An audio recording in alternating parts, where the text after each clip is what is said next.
This time I'd like to call the meeting to order. Today is Thursday, April 10th, 2025, and this is a meeting of the Rent Stabilization Commission for the City of West Hollywood.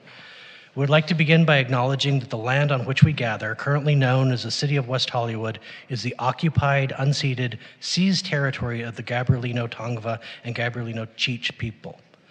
I have asked Stephanie Harker to lead us in the Pledge of Allegiance.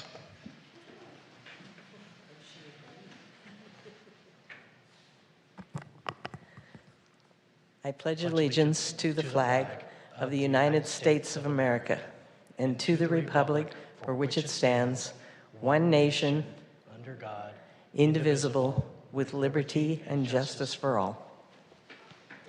Thank you very much. We appreciate you being here. It's an exciting night.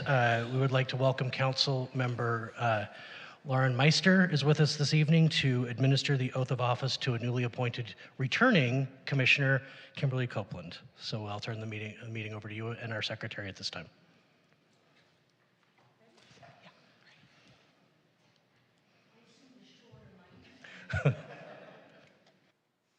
Okay. Ready? Right hand up. Okay. Repeat after me.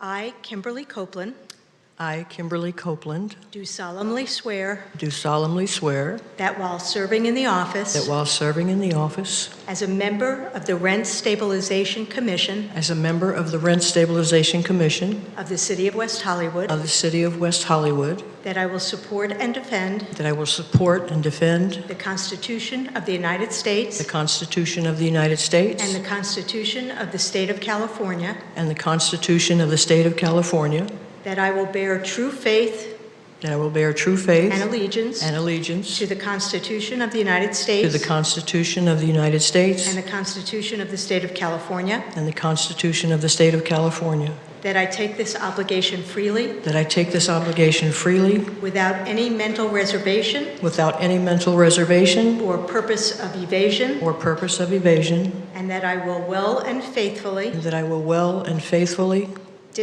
discharge the duties discharge the duties upon which I am about to enter. upon which I am about to enter. Congratulations, Thank you. Commissioner. Thank you, Councilmember.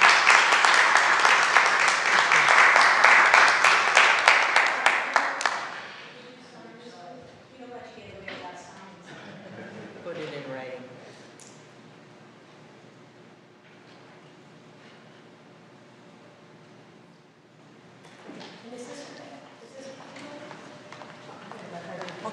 I'll keep a copy. Thank you so much. Congratulations. Thank you, Councilwoman.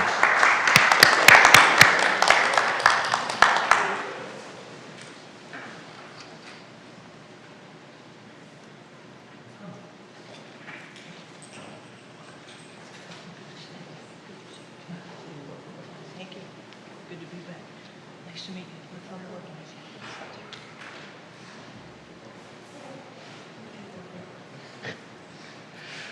I think we are ready to proceed. Madam Secretary, may we have a roll call, please? Yes. Commissioner Copeland? Here. Commissioner Goldman? Here. Commissioner Kirby's? Here. Commissioner Paris? Here. Commissioner Topshin? Here. Vice Chair Rory? Chair Bass? Here. We have a quorum, and I'll let the public know that Vice Chair Rory let us know at the last meeting that he would not be able to be with us this evening. We will now move on, since we have a quorum, to our first item of business, which is approval of the agenda. Has everyone had the chance to review it, and would there be a motion to approve?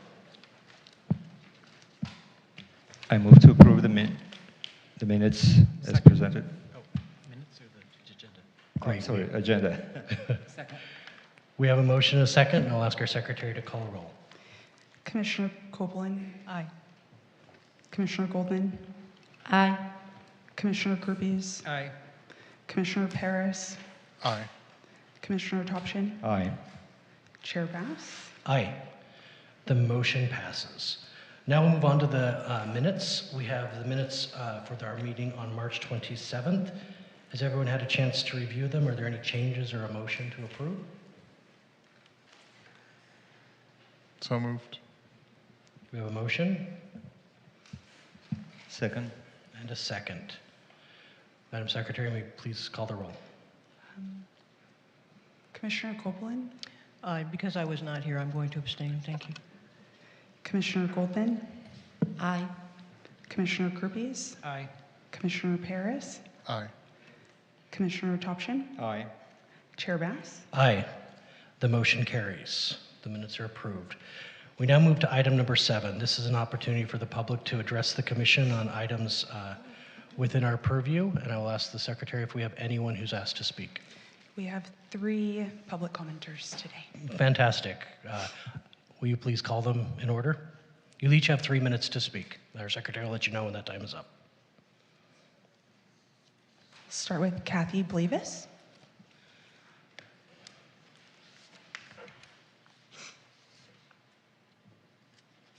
Hi, good evening. Kathy Blevis, City of West Hollywood. Hello, commissioners. And I'm here tonight. I especially want to congratulate and welcome Commissioner Copeland back to her old stomping grounds. It's good to see you here. It's nice to see all of you.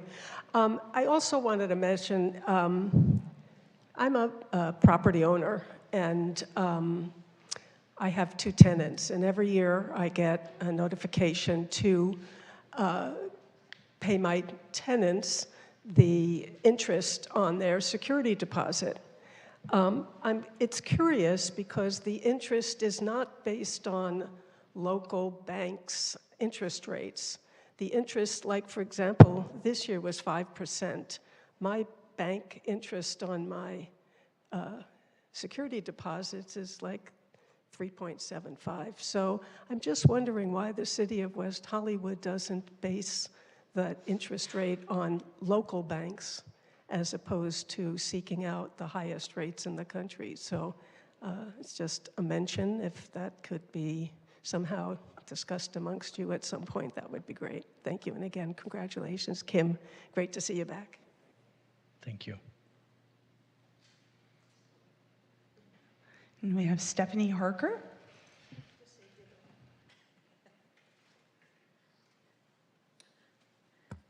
Good evening, Stephanie Harker, City of West Hollywood. Nice to see all of you, new and old. Good to see you.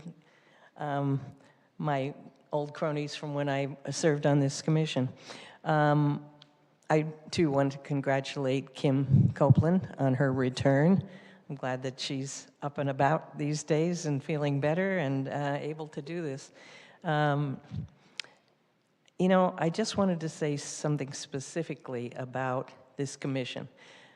It's obviously a quasi-judicial body, which is good, and it's bound by the laws and the rent stabilization ordinance. And what I find particularly unique about it is that it's as apolitical as things can be. This is apolitical. And both sides are always listened to, landlords and tenants alike, and being bound again by the ordinance. It just makes things much more pleasant. The respect that you give to both sides is impressive and appreciated by the members of the community. And as far as the interest on the deposits for the landlords, I'd like to know where that 5% rate is so I can invest my money in that bank. Thank you. Thank you. Michael King.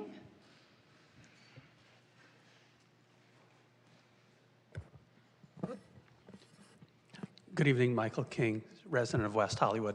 Good evening, Chair. Good evening, Commissioners.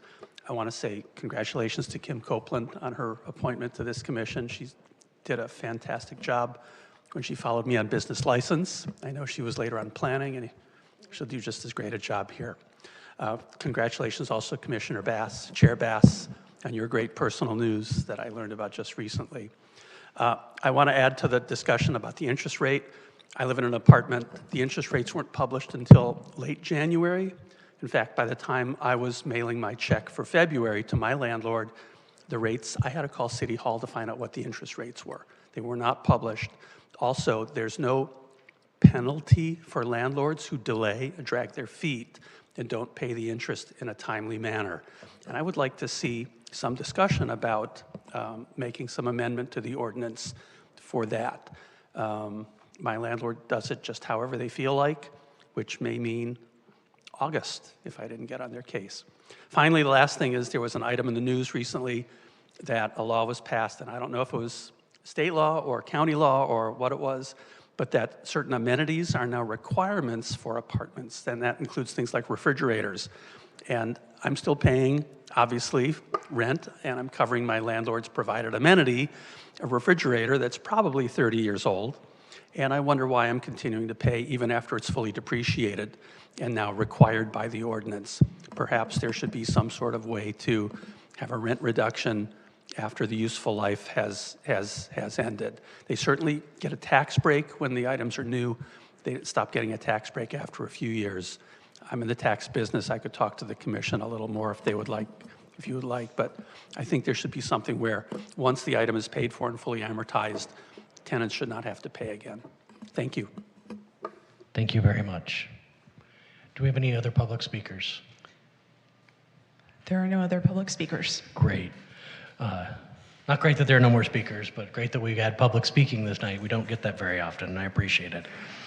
We will now move on to item number 8, which is our manager's report. Mr. Kessinger, may we have a report? Yes, thank you. Good evening, commissioners. I hope you all are well, and a warm welcome back to Commissioner Copeland. I look forward to working with you moving forward. I wanted to briefly go over some of the 3-day notice and summons and complaints related data as requested by Commissioner Kirpies and Commissioner Paris. For the month of March, we received 65 3-day notices related to non-payment of rent and 4 3-day notices related to cure of covenant. There were 4 summons and complaints received total. That represents an increase in the number of 3-day notices, but a decrease in the number of summons and complaints as compared to January and February.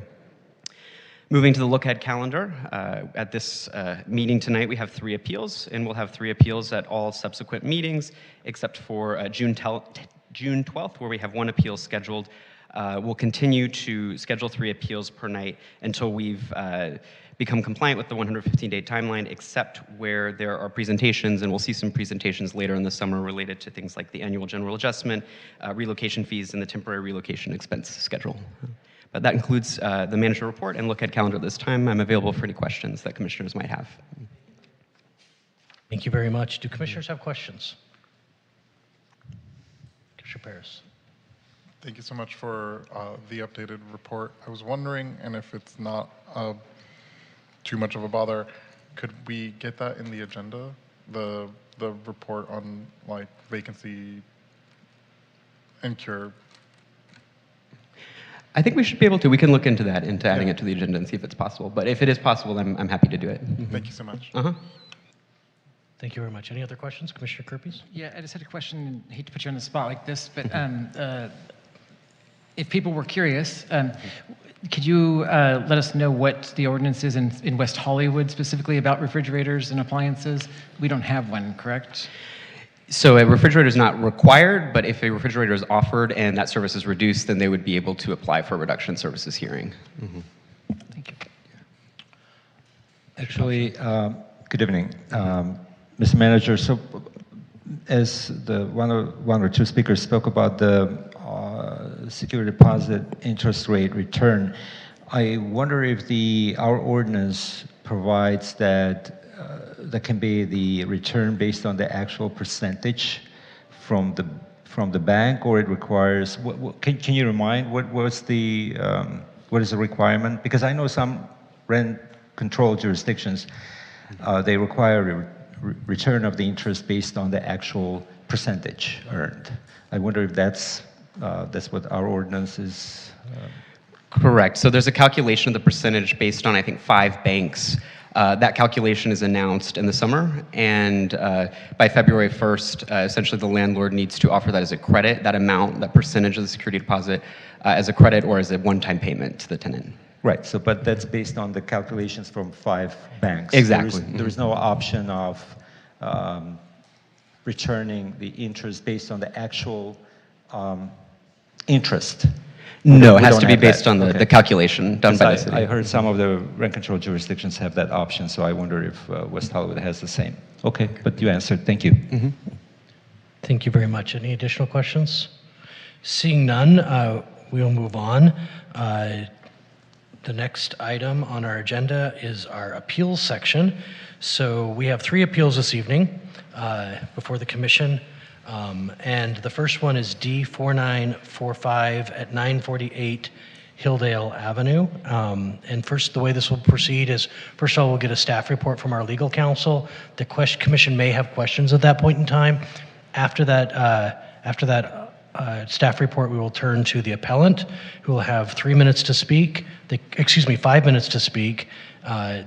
And they can divide that time into an introductory statement and rebuttal, and then the other party will be able to speak for 5 minutes, not divisible, and then we will go into deliberations. So I'll repeat that again, but just so you can kind of be thinking about it when it's your turn to speak, we will move on to this first appeal, and I'll ask Mr. Martz for a staff report. Thank you very much, Chair. Good evening, Commissioners. My name is Kellen Martz, legal counsel to the Rent Commission. I want to touch on a few quick things before we go into the staff report. A big hearty welcome to Kim Copeland back. I know you've heard it about 14 times tonight, but you are going to keep getting those all night, and you deserve them. Second, to what the gentleman said about the refrigerators. That is a bill that's in Sacramento right now. It has not passed. It could pass. It would require that the landlord provide both a refrigerator and a stove with your tenancy. Neither of those are legally required right now, but cart before the horse, we're not there yet, but that's where we're at. And the manager was correct. We don't have a local ordinance on that. And then I'll just touch base because I was on the Rent Commission with several of my commissioners prior about the 5% or the security deposit amount. And we had people come to us on the opposite side and said it was too low, and so we had a robust discussion, and so we expanded that. It's obviously up to the commission to ask to agendize that and have a further discussion, but sometimes a pendulum swings one way and then it goes the other, but it's been discussed quite a bit in my time here. So without further ado, we will move into this appeal. As Chair, you said it's D-4945 at 948 Hilldale Avenue. This is an appeal where the hearing examiner granted some of the requests from the tenant, but not others. The original application focused on issues including the heater not working, the utilities being not properly split and put into the tenant's name, kitchen sink mold, window problems in multiple areas of the home, window screen problems, outlet problems, ice maker problems, dishwasher problems, dryer issues, stair problems, vanity problems, and gate problems. There were other issues discussed at the hearing examiner's decision, but they are not relevant to this appeal. The landlord argued that many of the conditions the tenant raised had already been addressed or were going to be addressed shortly thereafter. Relevant to this appeal, the decision awarded the tenant rent reductions for the kitchen window, bedroom, bathroom, living room windows, screens for those windows, and the electrical outlet. That rent reduction was $182 per month. There were multiple items where there was no rent reduction awarded. Staff will defer to the hearing examiner's decision in the appeal because of the length of those items. Staff is recommending tonight that you affirm in part and remand in part, as further explained below.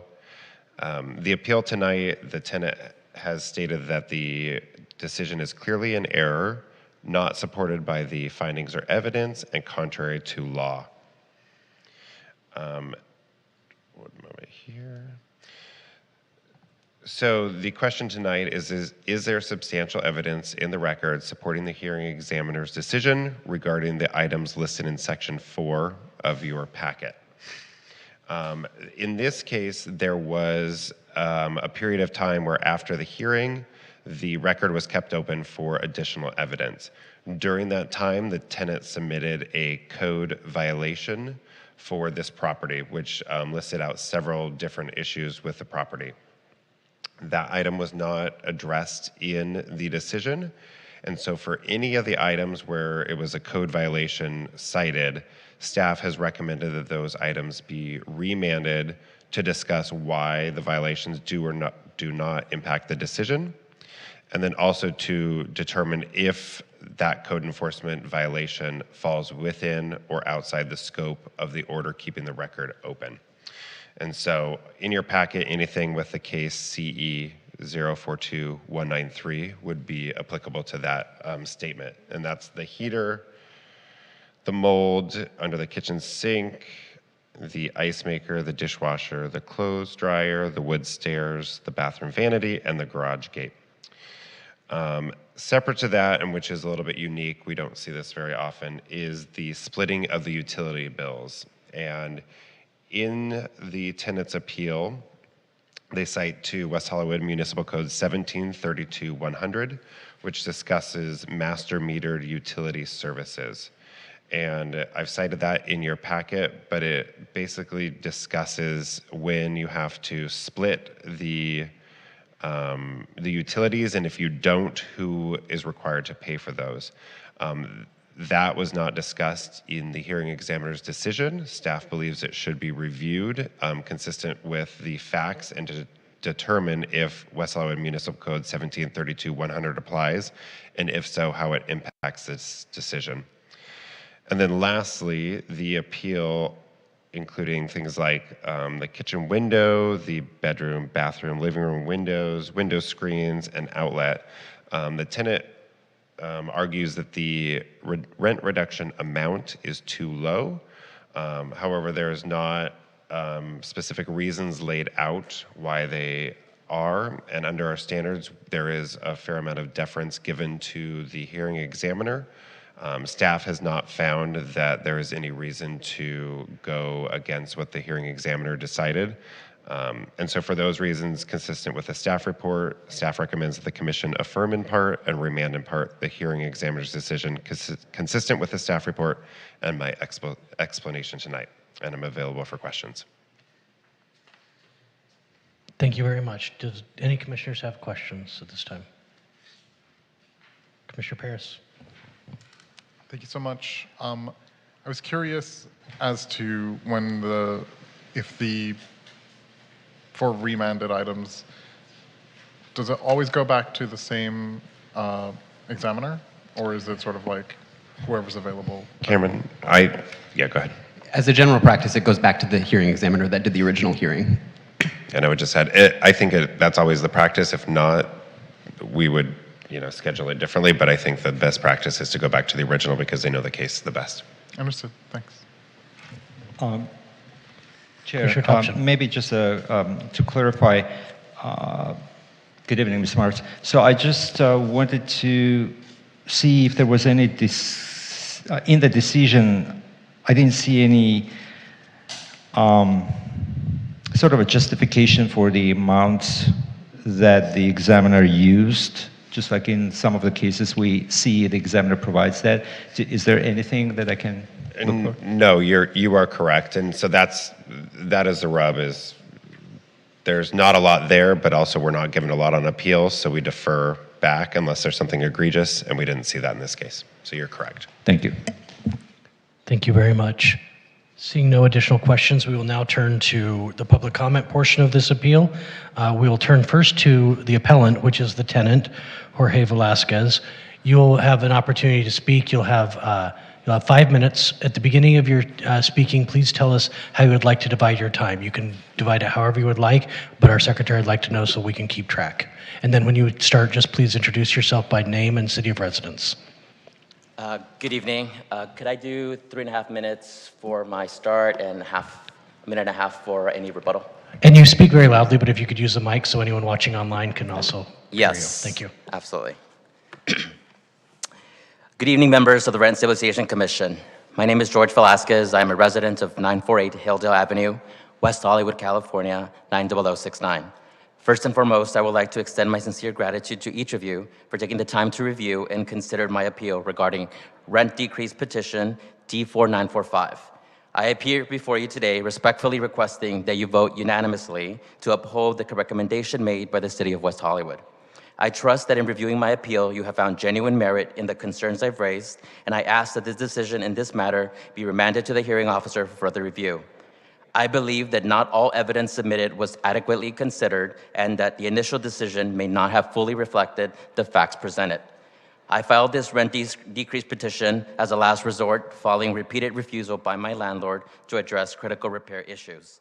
It is my understanding that just as I am expected to make timely rent payments each month, I should be afforded the basic courtesy of having necessary repairs addressed in a timely and good faith manner.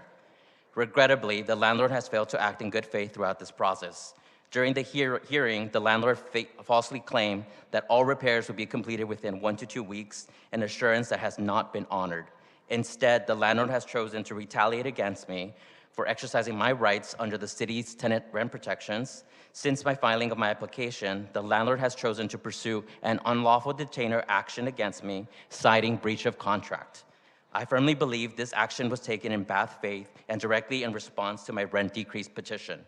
Even the city's own code enforcement inspector, Kevin Lee, had to remind the landlord that, quote, a pending unlawful detainer lawsuit does not exempt the property from meeting city compliance standards, end quote.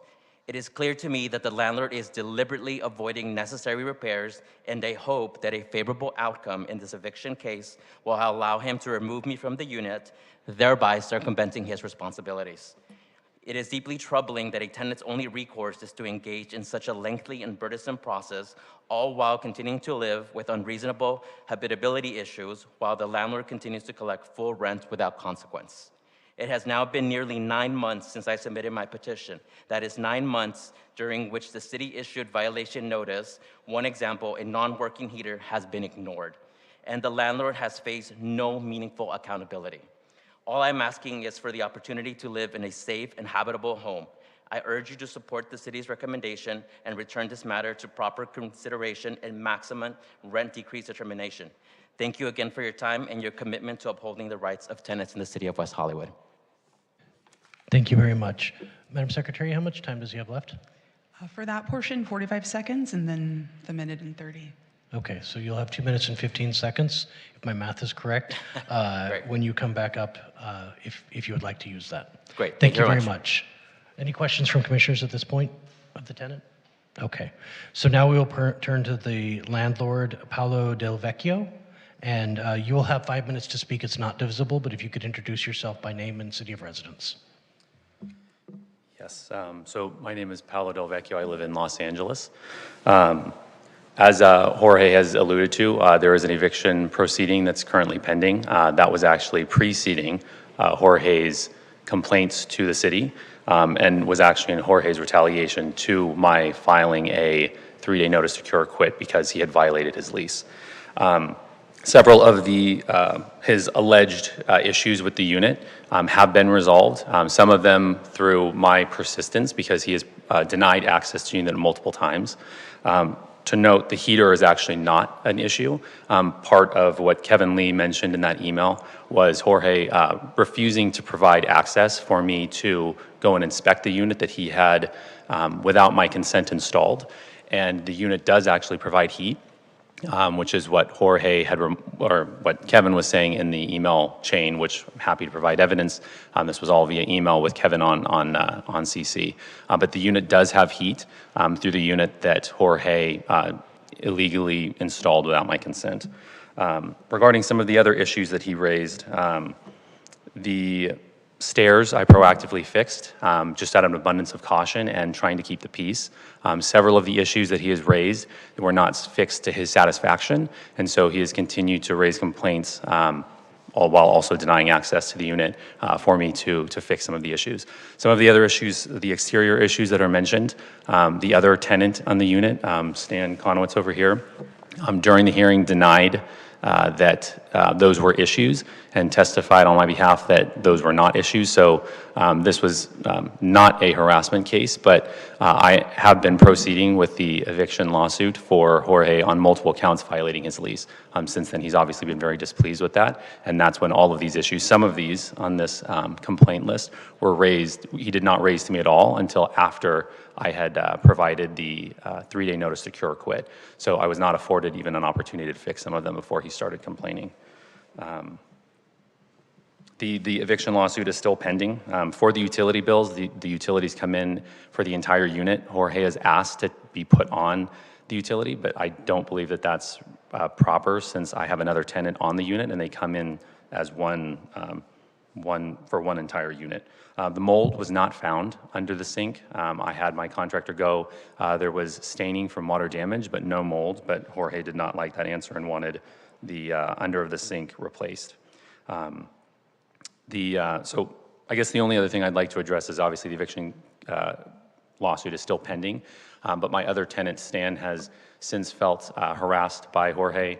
And so I'm trying to juggle a combination of a little bit of friction between both of them and Jorge calling out the city multiple times and inconveniencing my other tenant as well. So in whatever approval you guys decide, I just wanted to make sure that I raise that as well.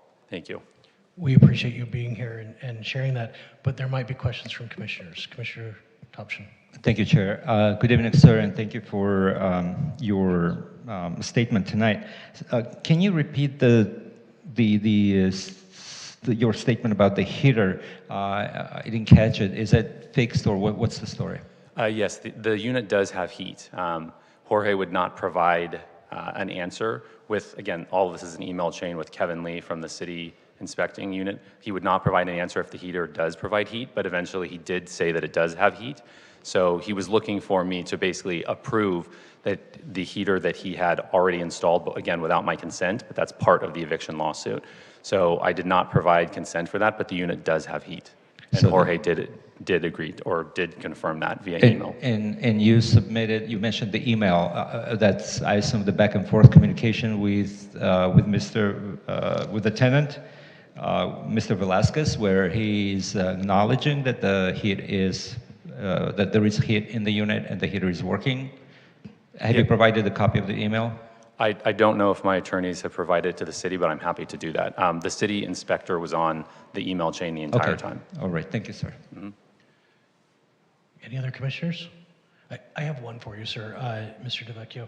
You said that, first of all, to be very clear, the issue of the eviction is not before us tonight, but I just want to make sure I understand your testimony correctly. I'm noticing in our packets, we have a copy of the notice of non-renewal of lease dated August 30th. Is that right? It's from you? I believe the timing, yes. Okay. Our record also shows that the application for the rent reduction happened on July 10th, but you said that it happened in the opposite order. Is there any reason this information might be incorrect in front of us? Yes, yeah, Jorge did not provide all of the information. He only provided the information that... This is the date the city received so this is the date the city provided, July 10th?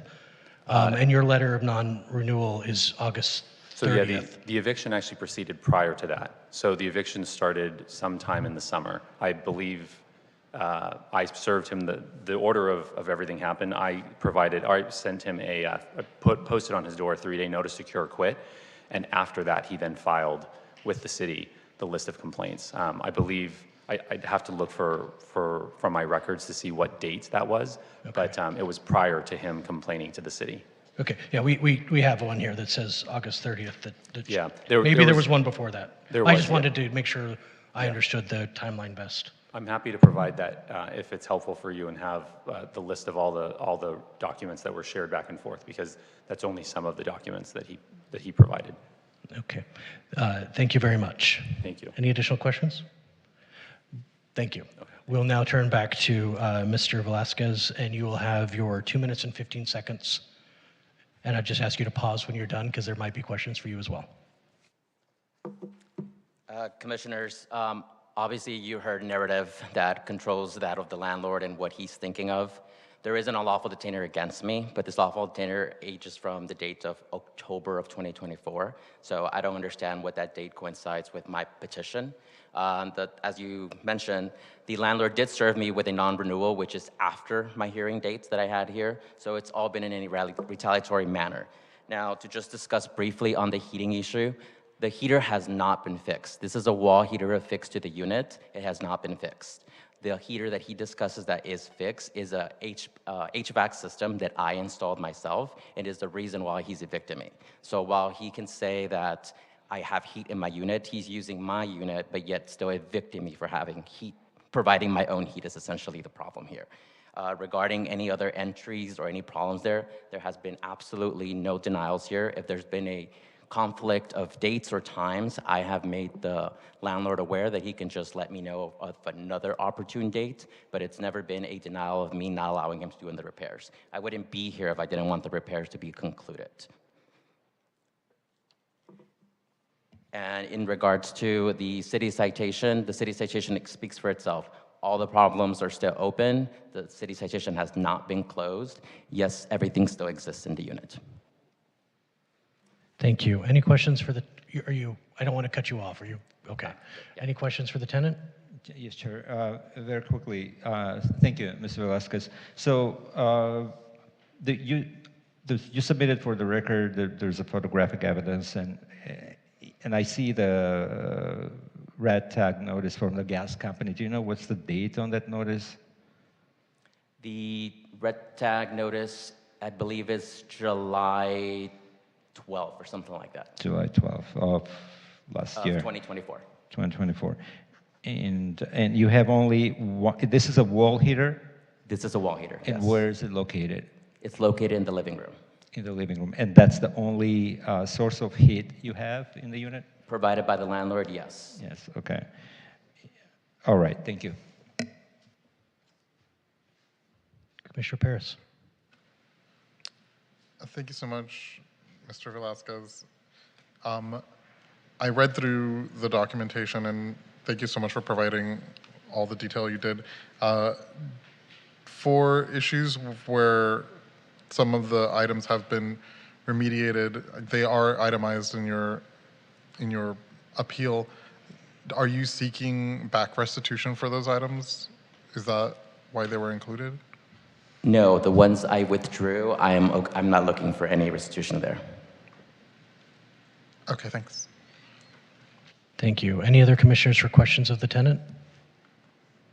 Thank you, Mr. Velasquez. We'll close the public hearing at this point in time. Public comment is closed, but are there questions of staff before we move into deliberations? Commissioner Copeland? Yes, I just want to clarify that with regard to the code enforcement violation, there has not been a redetermination that those were corrected before this was filed. Is that correct? Those issues are still outstanding according to the tenant. We have no indication or any proof that that has been redetermined. That is correct. Okay, thank you. That's it for me, Chair, right now. Thank you. Commissioner Kirpies. One question. Can you clarify a little bit more about the utility accounts? As far as I understand, there's very few situations that's allowed. Can you expand on that? You just want me to kind of explain yes. So this, West Hollywood doesn't allow us to have separate fees, right? We can't charge extra for side deals for that, for parking, for anything like that. So for the utilities, and some of these properties are old, it's hard to split your utilities and whatnot, but what our code says is the landlord can't charge a separate fee for any utilities that are billed directly to the landlord. So in this situation, if it goes to whoever the owner is, the code says no landlord may impose a separate fee or charge for any utility service which is billed directly to the landlord by the utility. And so from staff's perspective, if I'm the landlord, the heating, the gas, whatever the case may be, comes in, it's $100, I split it between the two and I send them each a bill for $50, that's not permitted under our code. Thank you. Commissioner Copeland, yeah. Thank you, Chair. Yes, Attorney Martz. When you're talking about there's nothing in the code that would prohibit a landlord from offering a lease with utilities included, though, and adjusting the price initially. That is correct, and not giving legal advice to anyone tonight, but Right. that's how it would probably be best practice. There's nothing that prohibits from No. doing that Our to code cover does those not- utilities Our instead code of. does not prevent that. That's what I thought. I just want to be sure. Thank you. Thank you, Chair. Thank you. Commissioner Paris. I was curious, on page 37 of the packet and 38, there's a table of what was admitted as evidence considered. Is there, some of the items seem to be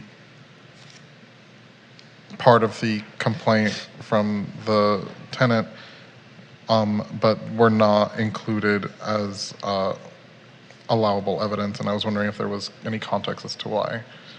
In particular, the reimbursement of the cost of the stove, reimbursement of the cost of the garbage disposal, the toilet, etc.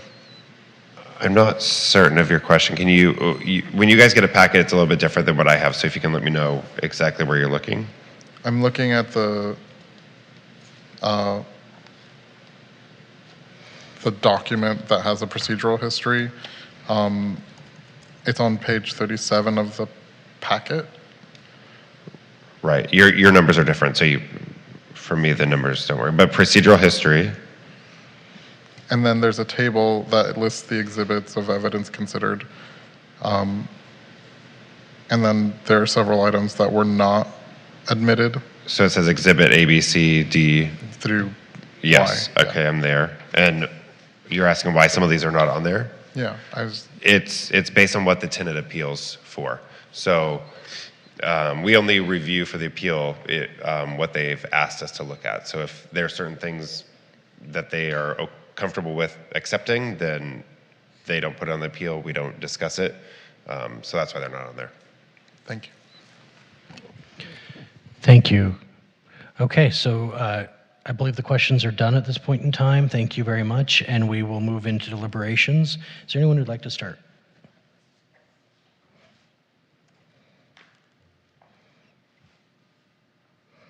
Okay, don't all jump at once. I'll start.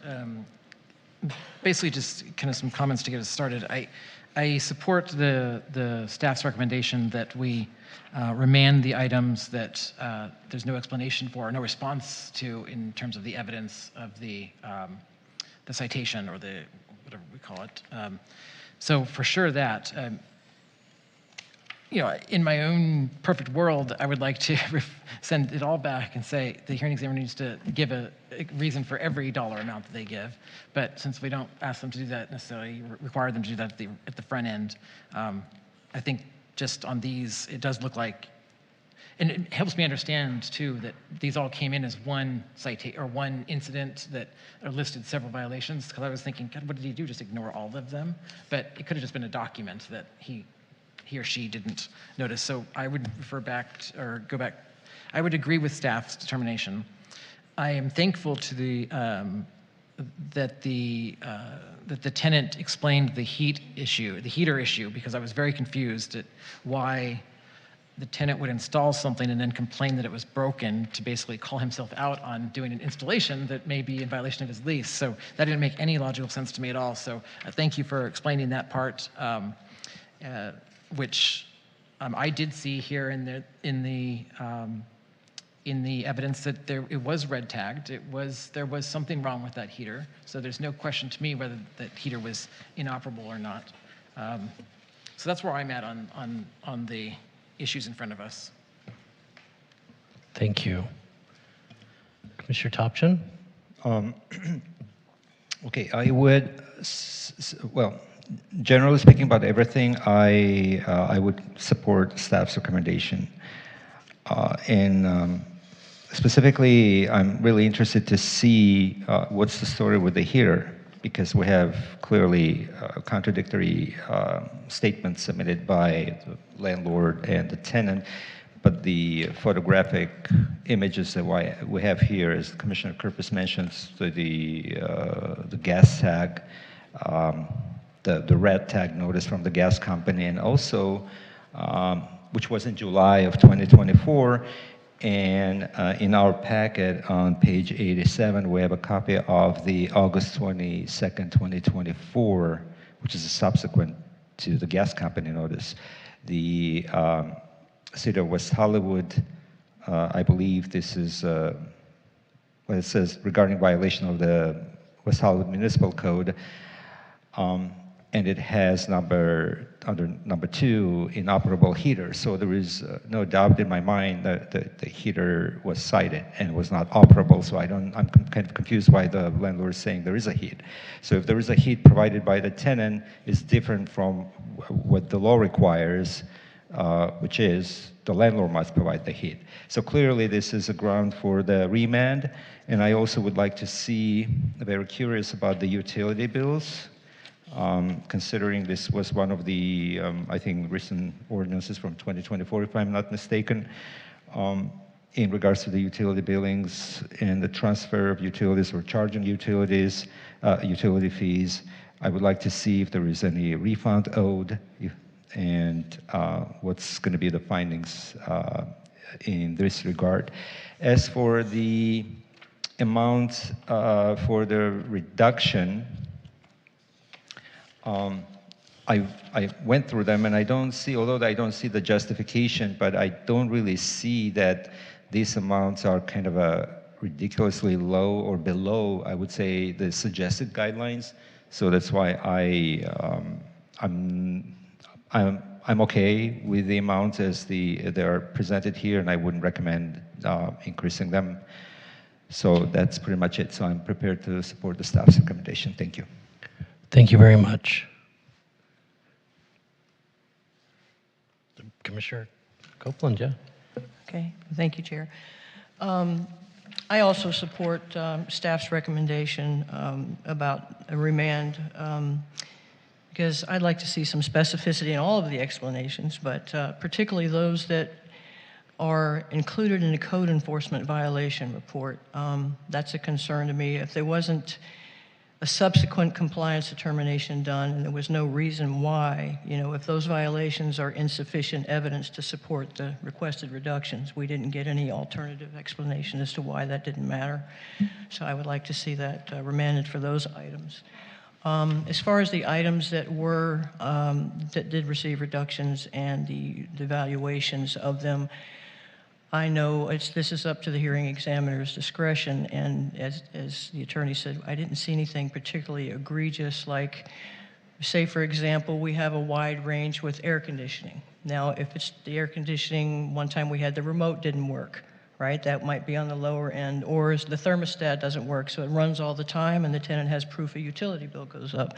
Or they have no air conditioning at all, and it won't be fixed. So there's a wide range of things for them to, I understand, examine. I'd like to see more of where their thought process came from as well, but I didn't see anything in those reductions amounts that looked particularly egregious to me either. So, and as far as the utilities, as we asked earlier, it's supposed to have a separate metered system, and when you're dividing it up, I mean, maybe the other person is using more than you are. You're paying for some of the reuse. There's a lot of reasons why that is in the code. So I think that needs to be remanded for that reason as well. So I am in support of staff's recommendations on this for remand. Thank you, Chair. Thank you. Commissioner Barris, Commissioner Goldman.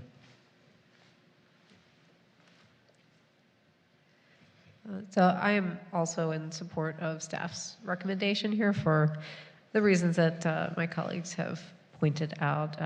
Yeah, particularly the lack of explanation for the code violations. I would like to see why that was overlooked and hear a little bit more about that decision. So yeah, I'm comfortable with going with staff's recommendation here to affirm in part and remand in part. And Commissioner Paris.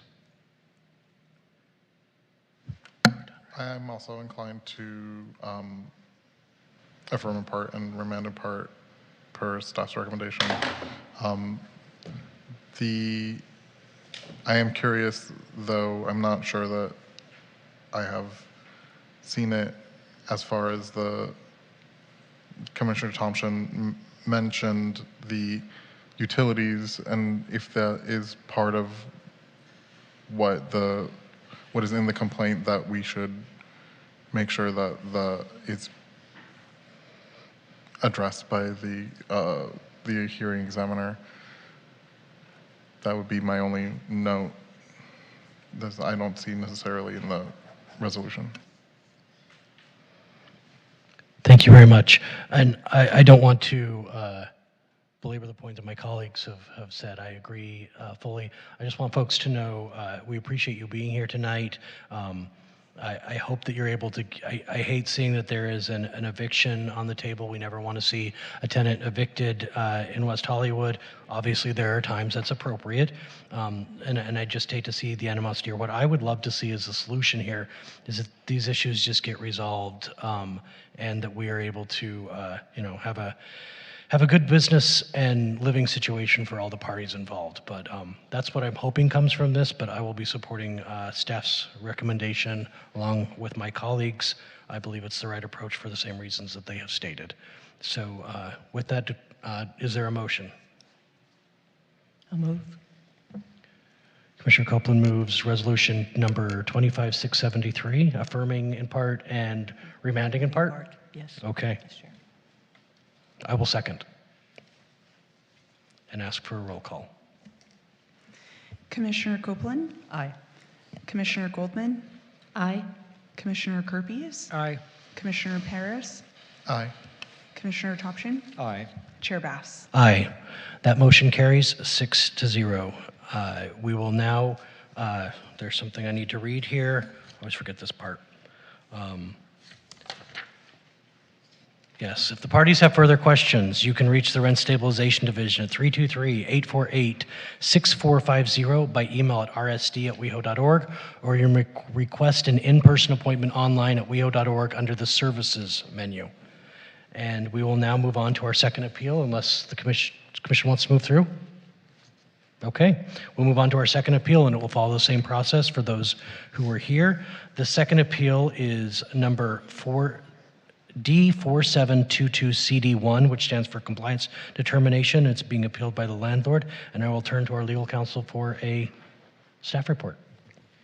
Thank you, Chair. Again, my name is Kellen Martz, legal counsel to the Rent Stabilization Commission. As the Chair said, this is D-4722CD1. The property address is 8221 DeLongpre Avenue, Unit Number 1. Tonight, this is an appeal by the landlord. This appeal results from a compliance determination decision. In 2023, the Rent Stabilization Commission issued a decision that is up for tonight. At the original hearing, the tenant requested a rent reduction because of the lack of a required resident manager. There were other matters addressed at the original hearing. However, relevant tonight is only the resident manager issue. At the original hearing, the hearing examiner issued a decision that denied the rent reduction request, finding that the issue had been remedied prior to the close of the record and that no reduction in rent was necessary. Again, the tenant appealed. The Rent Commission reversed the hearing examiner's decision and implemented a rent reduction of $55 per month. Subsequent to that, the landlord did hire a property manager, posted the signage, and filed for a compliance determination request on October 18th, 2024. There was no objection received from the tenants to that request. The compliance determination decision confirmed compliance was effective as of the date the request was submitted, which resulted in the rent being restored effective as of December 1st, 2024. The landlord appeals tonight and appeals specifically to the date the compliance determination was put into place. They cite an administrative oversight which caused them to delay the submission of the compliance determination request. Staff recommends affirming the hearing examiner's decision as to the compliance determination. And here, what is most important to look at tonight is that the commission instituted the rent reduction in July of 2023. However, the landlord did not submit the compliance determination request until October 2024. In that request, they asserted that the resident manager issue had been corrected and they were in compliance with the commission's decision. And then again, the hearing examiner thereafter issued a decision finding that the resident manager issue had been resolved and restored the $55 reduction as of December 1st, 2024. The landlord argues in their appeal a very narrow issue, stating that they complied with all of the requirements to restore the resident manager post her hours, etc., but that they misunderstood the requirements for their compliance determination and did not file the request at the appropriate time. The landlord also argues that it would be an undue penalty to assess against them when they had corrected the issue long ago. Staff recommends upholding the hearing examiner's decision. The question before you tonight is there substantial evidence to reasonably support the hearing examiner's decision regarding the compliance determination on the resident manager issue? That is a mouthful. We're almost done here. Staff understands that paperwork errors occur. However, there is nothing in the code or in law that would allow us to set a different date. The big reason for it is even though they may have complied, we need someone in the city to actually determine that they have complied with that. And it also gives the opportunity for the landlord to object. So had they actually done this, a year prior and submitted it, the tenants may have objected at that time, and the code allows for the tenant to have an opportunity to object. So unfortunately, there is no way to backdate the date. We have a very specific code requirement. The hearing examiner, from staff's perspective, followed that code of when the compliance determination and the effective date goes into effect. And there isn't much else to be done as to the administrative error. So staff recommends that the commission affirm the hearing examiner's decision as to application number D-4722CD1. And that concludes my report. Thank you very much. Do my colleagues have any questions of the staff at this time? Seeing none, we will turn. Oh, Commissioner Kerpes. I do, sorry. So this is, 8221 DeLongpre Avenue 1. This was a manager's, or likely a public, common area reduction. Why, do you know the answer to why the landlord would only be appealing the one unit? Or is, I know there's another case involved, but that's my question. I do not. I will, while you guys talk to the parties, I'll look through the records and see if there's any indication, but in my review of the documents, there was nothing there as to that question. Okay. With no other questions, we will first turn to the landlord, who is the appellant here, John Flipko, I believe. Please correct me on the pronunciation if I'm incorrect. And you, like the previous hearing, you'll have 5 minutes that you can divide however you'd like. Just tell us that and start with your name, city of residence, and how you'd like to divide your time. Thank you. I'm John Filipko from Los Angeles. Can I do 4 minutes and then just 1 minute for after that? Please proceed. Thank you. Good evening, commissioners. Yeah, that was, most of what I wrote was that recap, very solid recap. I guess I'll just cut to the point, to what I have. By the way, the microphone moves up if that's more comfortable for you. Oh yeah, I could do that. Okay. Thank you. I guess my one thought is, so in July 2023 was that original hearing where the new RM requirements they were told to us that she needs to have 20 hours instead of 10 hours, and then to post her office hours in the lobby. And so that was in July 2023. We did all those requirements, and I also emailed and had the on-site manager deliver the physical papers to the office, like a couple weeks after that. So it's on record with the evidence showing her new contract with the correct hours, pictures of the sign, and then notices to all the tenants that basically stating that the RM has these hours now. So that was all done a couple of weeks after we were, told to do these new requirements, or, that's what we needed to do. Yeah, so I emailed them, the on-site manager dropped them off, and then I kind of just forgot about it. And basically, I was waiting to see the next steps, like how to make the rent reduction or how it works. And then I didn't hear anything back until in October. Jimmy Woods and what's his name, Greg Messer, filed a rent overcharge. And so that's when I figured out that the on-site manager thing wasn't closed out. So I thought I had closed it out. Long story short, yeah, I didn't file the compliance determination form. And so even though we were compliant from this, basically I'm just wondering, so that we were compliant from August 31st, 2023 through December 1st, 2024. We were compliant, and there's the evidence that shows that we were, but I didn't file the compliance form. So those 15 months, it's my fault. I mean, that was stupid. I didn't really know about it, so I didn't file it. It's my fault. But he already read it. It said, I thought it was an undue penalty just because it's 15 months where we did do everything and it was documented. But because I didn't file it, it was still racking up the rent reduction.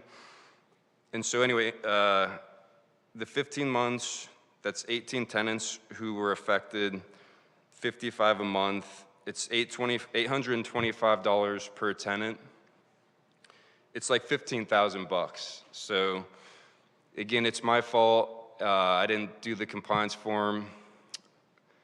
It's just gonna suck a little bit because because I didn't file that form, it's out, my bosses are out $15K, which is gonna look bad on me, which it's my fault anyway. But again, I'm just saying that maybe since we were compliant, it's a little bit of an unfair penalty. And then the last thing I'll say is, yeah, I don't really understand one tenant, or there's two tenants that have filed the appeal. John, that's your 4 minutes. I don't know if I'll you just want go to through continue. with the 5 then. We credited all the tenants for that first section from December 22 to August 31st, 2023, when I had satisfied the requirements. We credited all the tenants for that period, the $55, and then we didn't credit them after that because I filed this appeal. So I'm just wondering, since only a couple tenants appealed, I guess how do the credits work? Because since it affects all the tenants, we just credited all the tenants. Sorry, I'm rambling. That's it. I mean, that's pretty much all. Thank you very much. Does he have any time left? 3 seconds. Okay. You have time to introduce yourself if you come back up. Okay. I'm sorry to make light of that, but there are questions from the commission. Commissioner Kirby's first. Yes, thank you. Can you explain, you mentioned you gave papers to the office. You took pictures, you read out the schedule, and you gave it to the office. You mean the office at City Hall, or? Yeah. And how did you do that? Did you put it in an envelope and just drop it off, or did you talk to somebody? What were you thinking when you dropped it off? Like, I sent all the documents to the on-site manager, and then she dropped them off in a big envelope. And what was City Hall supposed to do with those? Not to City, to, I think it's 8300 Santa Monica. The Santa Monica City Hall? The RS. City Hall. Yeah. The RS. Yeah. So I'm just curious, like, what did you expect? I mean, they just receive an envelope, no discussion, no form, no letter, like. Yeah, I mean, it was stupid. Okay, I just want to make sure that I'm understanding what happened. I mean, it sounds like you did the right thing. It's just that you didn't do it the right way. Yeah, exactly. I think I don't remember exactly what I wrote, but it kind of wrote, hey, this is the evidence for that case. And I hadn't done one before, so I didn't know about the compliance form. So I had her drop it off, and I thought I would hear back or something. I also emailed. Okay, yeah, you answered my question though. Like, kind of, Okay. it just sounds like it's questionable about what exactly kind of was the person who received that envelope, what they would have done with it or what they thought of it. Yeah. The other question I have for you is, explain the last little part about you were crediting rent up until August of this year or August of 2020. Explain that part to me. I didn't understand what you were saying, that you have credited until you filed this appeal, then you haven't credited it since. So yeah, we gave the credit to all the tenants that were affected, starting from the original complaint date, because this was what was requested or required in the appeal. So from December 1st, 2022 was the original request date. We credited from that date until I submitted those. Well, I didn't do it correctly, but until we made the changes and corrected the requirements, we changed the on-site manager's contract and then posted the hours. So once you felt you were in compliance of that, that's when you started charging the rent again, the $55? We had done a credit just for that whole amount in one go. And that was after I had her drop off the evidence and emailed the evidence. Credit meaning, so your tenants pay $1,000 a month, you subtracted $55 for each of those months prior, that's where you came up with the I don't remember what number you said, 18,000 or $825 per tenant? Yeah. So that's what you're talking about, the credit, you credited their account, the $825? Yeah. And then, but since that date, you've been charging them the regular rent, the 1,000, just throwing out 1,000, but the regular rent since then? Yeah, I think we issued the credit because it was backdated because we didn't, until this hearing on July 13th, there was no rent reduction. No decision, yeah. Yeah, so we just had to credit all the back due months. Yeah, and then it's the same rent. So what do you charge your tenants now, the full price or? It's the same price, yeah, that they were paying, but they got the credit for that period that I mentioned. Period of time. But they've technically been overpaying since, I mean, if we don't agree with you tonight, they've basically been overpaying $55 per month since then, right? Yeah. Until we credit, then we would have to credit them the rest. But I'm asking, for the appeal is to hopefully not have to do that since we were in compliance. Okay, thank you. Yeah. Thanks. Thank you. I guess before I ask the questions, so can we ask what was in that envelope that he dropped off at the City Hall at the department? Was it a request, was it compliance determination request, or was some, because you mentioned some evidence, but what did you mean by evidence? It was the RM's on-site manager's new contract showing the new hours. She needed 20, and then it was a picture of the sign in the lobby that says her hours. So yeah, it was photo evidence of it. But not the required compliance determination request form from the city. It wasn't included. That wasn't in there. I didn't know about it. Okay, so that's what I wanted to clarify. Thank you. So Commissioner Kerpis asked the questions about the rent payments.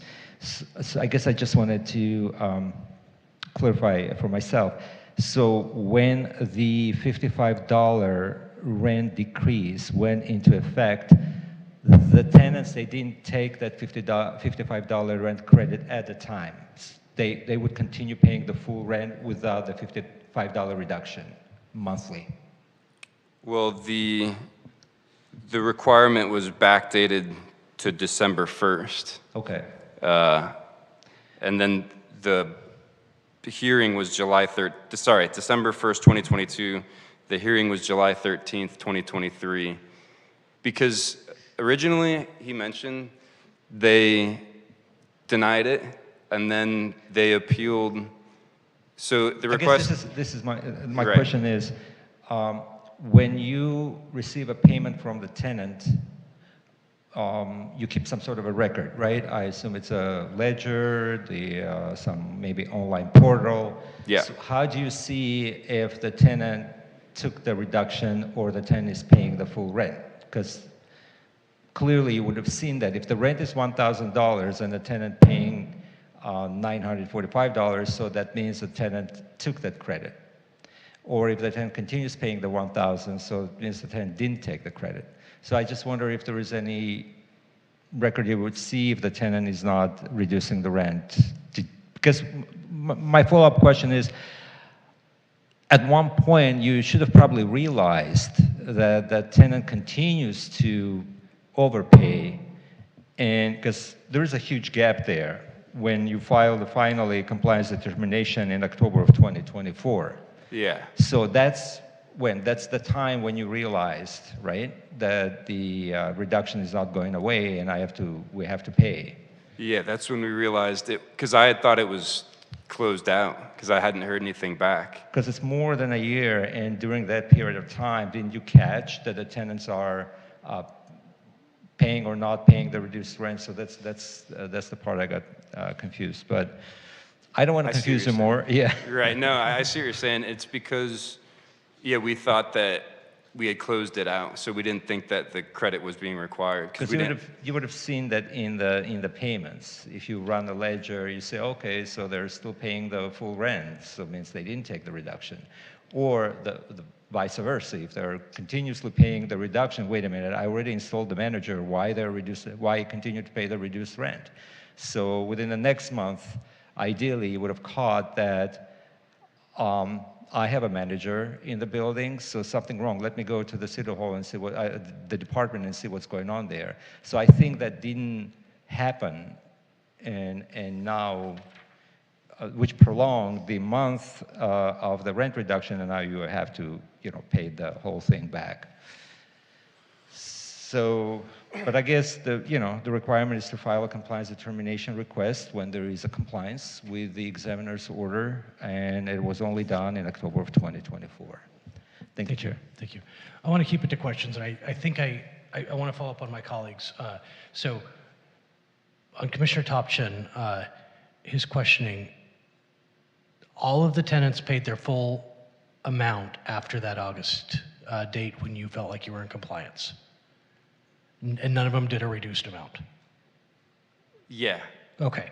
And then, I love when we can get quick answers like that. The next one is you were mentioning to Commissioner Kirby's that you dropped the stuff off, but then I heard you say something about you delivered something via email as well to City Hall. Or to who? It's to the RSD and to Eric. There's a couple Okay. people that we email back and forth with. None of that is in our, unless I missed it, but I don't believe any of that is in our appeal. Is there a reason you didn't include that evidence in the appeal to us today? The copies of those emails that you sent to the city? To my understanding, those emails were in the packet, our appeal. I might have missed them, so I will look for those, and if any of my colleagues are aware where they're at, then please point them to me, but thank you. Okay. Any additional questions of the landlord at this time? Thank you so much. We will now move on to the tenant, who I've not recorded is actually here, but is Jeffrey Hughes here? And I'll ask our secretary if there's anyone in the Zoom room. There's no one in Zoom. Okay, so we've called on Jeffrey Hughes, a tenant, and so I don't imagine that there was a reason for rebuttal if there's nothing being said now. So we appreciate your time. I will close the public record on this item at this point in time and see if my colleagues have questions or anyone can point me to that evidence if I missed it.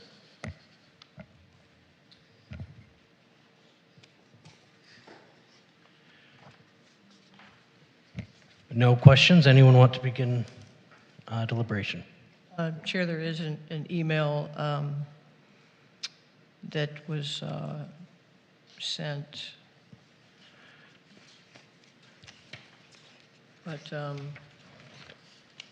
one that I see is not relevant to that. It has to do with some of the issues, other issues in the apartment. Okay. I did have a question for Please. Mr. Martz, if possible. So if there's a determination made that the rent reduction should have continued up until the date of compliance, would each individual tenant have to come forward and ask for that, or is that done administratively where they're ordered to pay each tenant? Is that correct? That's a good question. I think that dovetails into what Commissioner Kirby's asked me earlier. And so this one's a little procedurally different because generally we're looking at a hearing examiner's decision, Right. but this time we're looking at a RSC decision. All of this is to all the tenants that were originally affected by this. So that's what we have tonight. That's what we had at the compliance determination. I think that answers your question.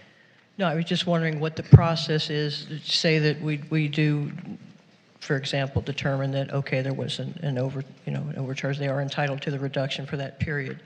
If that determination is made, is that handled administratively as far as, okay, they're ordered to pay each tenant? The tenants do not have to individually apply to get this money back, is that correct? Correct. If it's a common area decision Right. and they hadn't opted out originally, then this applies to all of those Okay, just wanted to opted-in confirm that. tenants. That's what I thought. Yes, Okay, correct. thank you. Additional questions, staff? Commissioner Goldman. Yeah, so after a decision is made and the determination is that the landlord has to comply with something, are they given information on how to file a compliance determination and all of that? Is that included with the communications? Yes, for the resolutions and most documents mailed, it will say that there is a process for a compliance determination. Thank you. Thank you. Are there additional questions of the staff at this time? So, just that, do we know anything? I'm just curious what a staff member would do with this pile. I mean, I understand. I'm not arguing that they complied, but I mean, what did the staff member think that they were doing with these documents? Or did they not question it? Did they not contact the landlord to find out why? I mean, are these documents even, do they even exist in the, I'm kind of looking at you, Mr. Manager. I mean, what is the training of situations like this? To me, it would be curious to get an envelope full of these random things about this one property, and I would be like, what is this about? And I might pick up the phone and call the landlord. That would be best practice. In this case, I'm not certain who ended up receiving the envelopes, where it went, what kind of outreach was done. But best practice, if we receive documents, we're able to trace it back to somebody that we have a number for, would be to let them know we've received documents and question the purpose of those documents and follow up. Thank you. Chair, if I Please. could, in this situation, the original resolution 23-629. This would be page 5 of 7 of that document. It says, in order to have the rent restored, landlord must comply with the requirements of the West Hollywood Municipal Code. It cites the actual number. Once accomplished, the landlord may seek a determination from the Rent Stabilization Division that the landlord has complied with this decision. Landlord may then seek restoration of the pre-hearing MAR. So that doesn't always make it into resolutions, but I think in this case it was pretty clear there was enough direction of how to accomplish a rent restoration, and they just failed for those full steps in this case. additional questions? Then I'm going to start. Traditionally, as chair, I try to go last, but I want to dovetail on what I said in the last hearing, in that I was concerned that there was so much animosity, and it does not feel to me that that's the case here. It seems like there was a genuine dispute about what the on-site manager had to do. This commission before, well, two of my colleagues were here, but before I was here, made it a determination that that the landlord appears to, by all accounts, have complied with, in spirit and letter both, almost immediately. And their fault is in not filing a particular form. What I'm concerned about is that there is no evidence that proof of compliance was submitted to City Hall with or without the form, probably without the form, but that by reading the resolution that was adopted by this commission, they did seek a determination for the city's rent if that email came through. So I'm usually a stickler for the rules, and you didn't file the form, you don't get, this is generally the way I approach things, but in this case, it feels very punitive when the tenants asked for an on-site manager, and after the process went through, we've all seen cases where the landlord just doesn't do it, but here they did. And so it feels punitive to me. And the purpose of our rent stabilization ordinance is not to be punitive. So I don't believe that we should fine for the appellant because there is no evidence here to that extent. But I'm wondering if there is an appetite among if we go by this letter of the law, we should adopt staff's recommendation. I believe that there is a solid foundation for that. But I'm wondering if there is an appetite of this commission to allow this to be remanded and open the record in case there is proof of that email being sent to City Hall, and let the hearing examiner look at that because there was no form, and then they could make a determination as to whether that evidence was sufficient at that time, lacking the actual form. And I'm very open to feedback from staff and my colleagues. Like I said, if this commission finds it to adopt staff's resolution, a proposed resolution, I would be inclined to support that, but I'm interested in an alternative as well. Can I, Commissioner give Kirkes? as much as I understand where you're coming from, can I provide the alternative? Please. Or not necessarily the alternative, but the counter to that, I guess. So many of our laws are created in a way that may seem unfair on face, but where some examples are a brand new owner purchases a building, ends up finding out a year into it that they owe 3 years of back rent to tenants. We hold that landlord accountable because the landlord is the one that has the resources, supposedly the experience, the know-how to do their due diligence, and to also seek the damages from that prior landlord, if the prior owner, if they should. We don't leave it up to the tenants to do this stuff. That's one of the so the recourse in this case, if we were to say that was a mistake, you're right, go back to December. So that's, let's just say 4 months of rent that these tenants have been paying less or being credited back in this case, which I'll get to in a second. But these poor tenants have been following what they're supposed to be doing. They're not responsible for knowing what the law is and knowing whether they do owe that extra $55 or not. They've been instructed not to pay the $55. So now we're going to tell them, oh, you have to pay that back to the landlord. I don't think that's fair to them.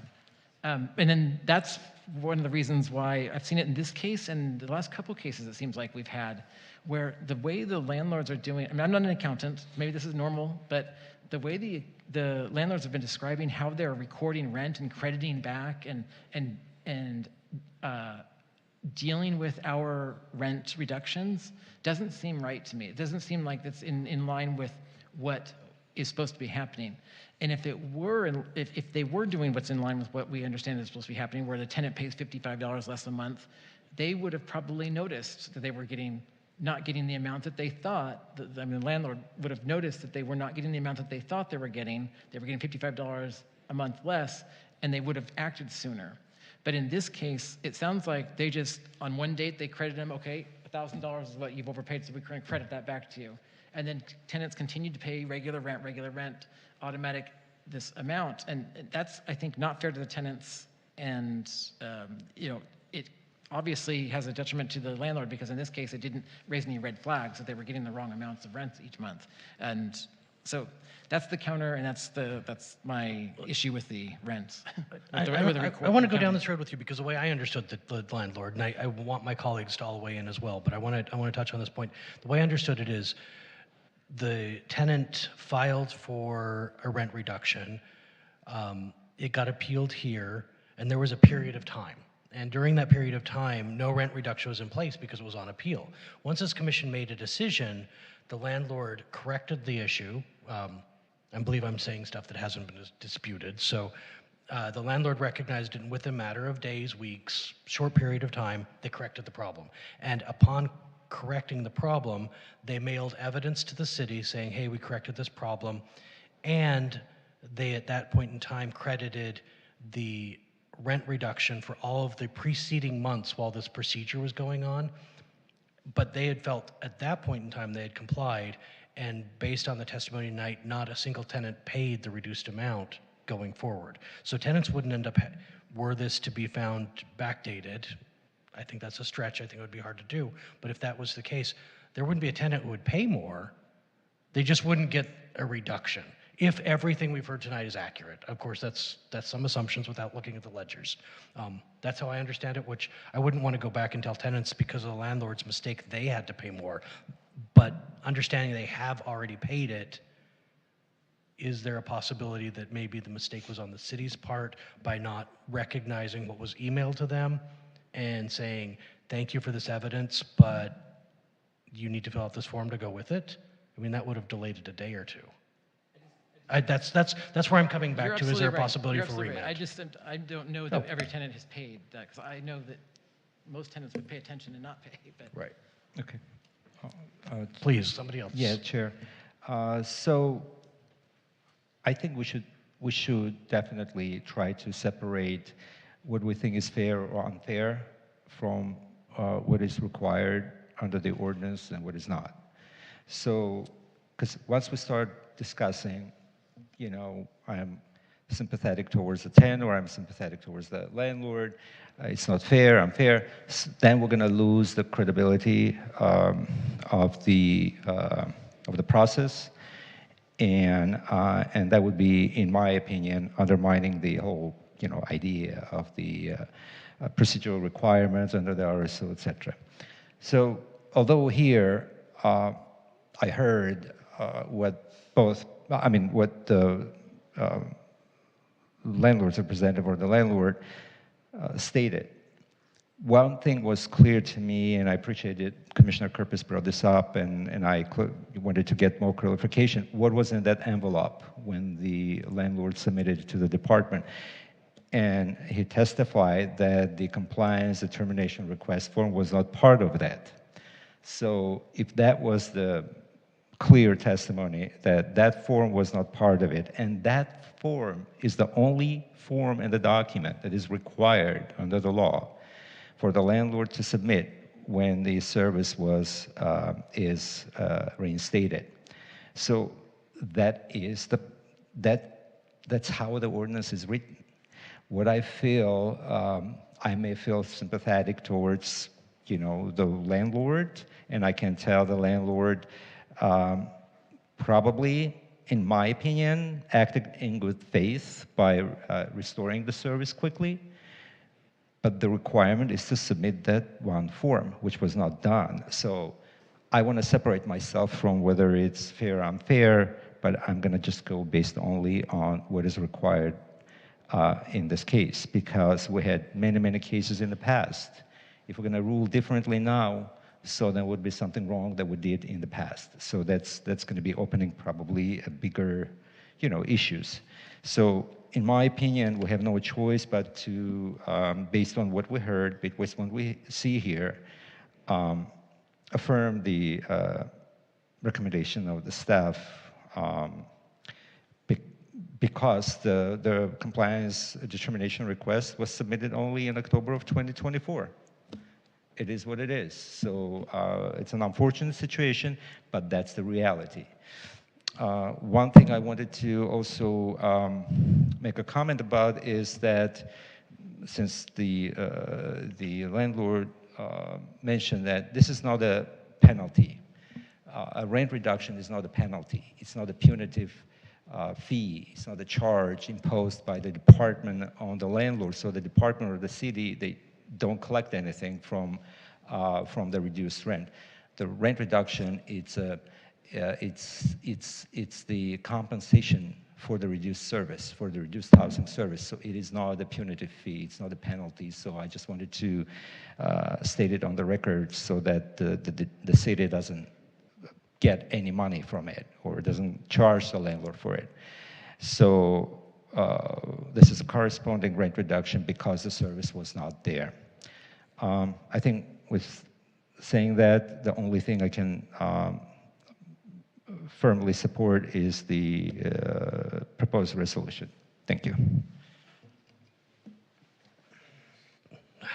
There's a delay today. Commissioner Goldman, I see you pushing for your mic, and then we'll go this way.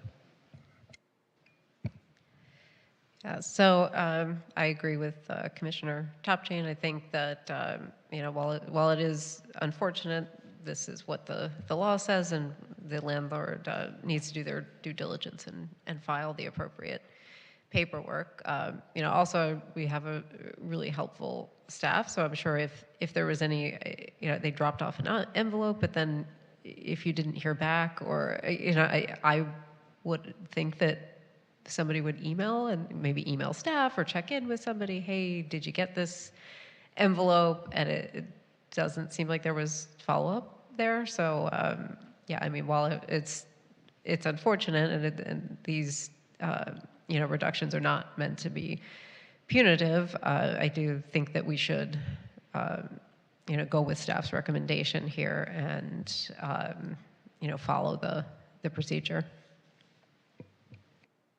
Thank you. Commissioner Copeland? Thank you, Chair.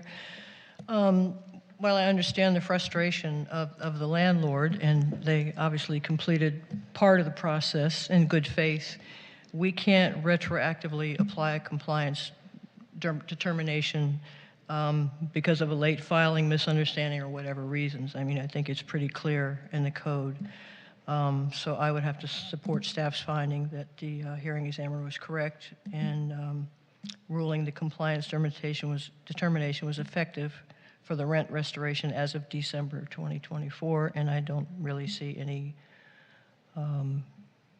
way that we can get around that process. I mean, it's in the code, and it wasn't complied with for whatever reasons, and it's unfortunate that does happen sometimes to all of us with different things, and I understand the expense and the frustration, but I really think that we're bound by the code on this one. There's no room to change that. Thank you, Chair. Thank you. Commissioner Paris? Yeah, I sympathize with the frustrations of the appellant in this case, but I don't think that there's any room for us to seek new evidence that isn't in the record, and I'm inclined to support the resolution. Thank you. I just have I imagine that there will be a motion in a moment, but really quickly for staff, is there a requirement in the code that a specific form be used? That was suggested by one of my colleagues. Or is that just process? Excuse me, I can look at that. However, the resolution require that they use the form. So if you want, I can look at that, but I think it was very clear in the resolution 23-629, and the manager is chomping at the bit to add on to me. Go ahead. Yes, so I just looked at the specific section, the regulation 60044. It says that such request shall be filed with the department on a form provided by the department for that purpose. So it's pretty specific. Thank you. That's very helpful for me. What I was getting at is that an email that said, I've complied, here's the evidence, let me know what I need to do, for me would be quite a bit of evidence that it was the city that dropped the ball. And so I was suggesting that we reopen the record, basically, and let them provide an email and let the hearing examiner look at that email and say, yeah, they asked and the city just didn't follow up with them. Or, no, they just sent us a bunch of pictures and we said, what are we supposed to do with this? Like, we don't know what's in that email, right? I was suggesting we reopen the hearing, reopen the record so that email could be provided. I think very much like my colleagues said that, yeah, it sucks. I hate to use such crass language, but it just sucks that the paperwork wasn't filed. It also really was detrimental that email was not provided in this record. And so This commission can only review decisions that the hearing examiner made based on the evidence that they had before them. And so my suggestion is that we were to give the hearing examiner more evidence. My colleagues have suggested that that's not something that they're amenable to because there was an opportunity to do that and it was not used. Therefore, based on the evidence in front of me, you all know I was trying to get more evidence in the record, but because there is not a will of my colleagues to do that, based on the evidence in front of us, the only option is to do this. And I'll point out something else, just because I feel bad.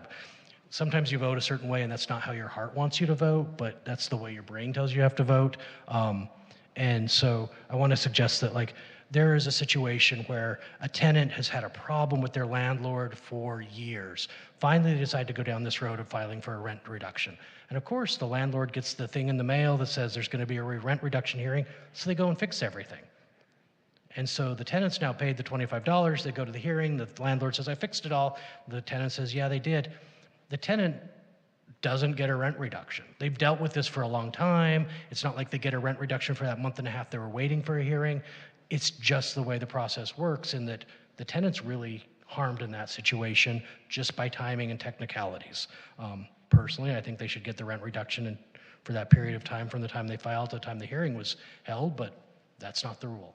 So based on the evidence in front of us, there is only one way to go here, and that is I will join my colleagues in supporting staff's recommendation, since that email is not in the record and is not going to be entered into the record. So does somebody want to make I want to explain to you how I got to that point, since I spoke otherwise. Is there somebody who'd like to make a motion?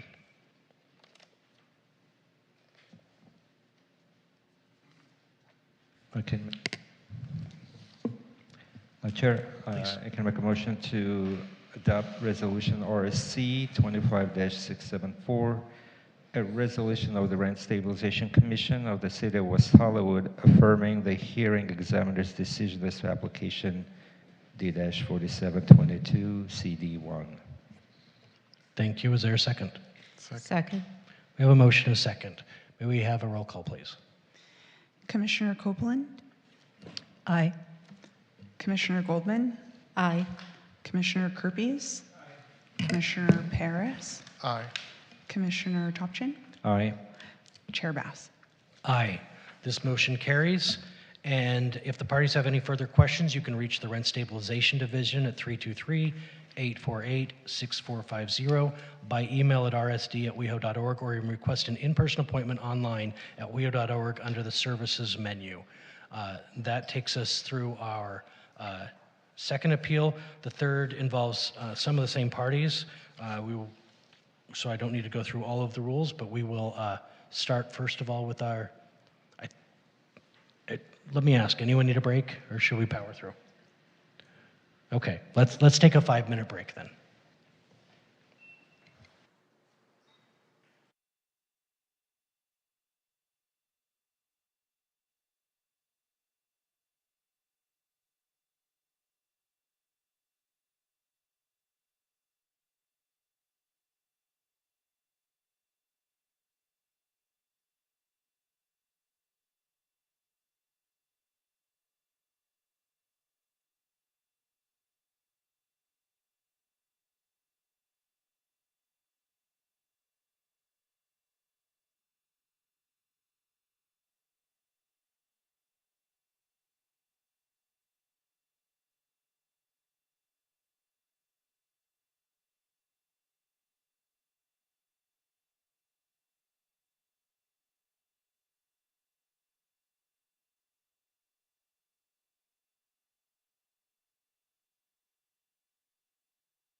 point in time, and we'll move on to our third appeal for this evening, and this is appeal number D4967. We'll follow the same procedure, and I will turn to our legal counsel for the staff report. Thank you, Mr. Thank you very much, Chair.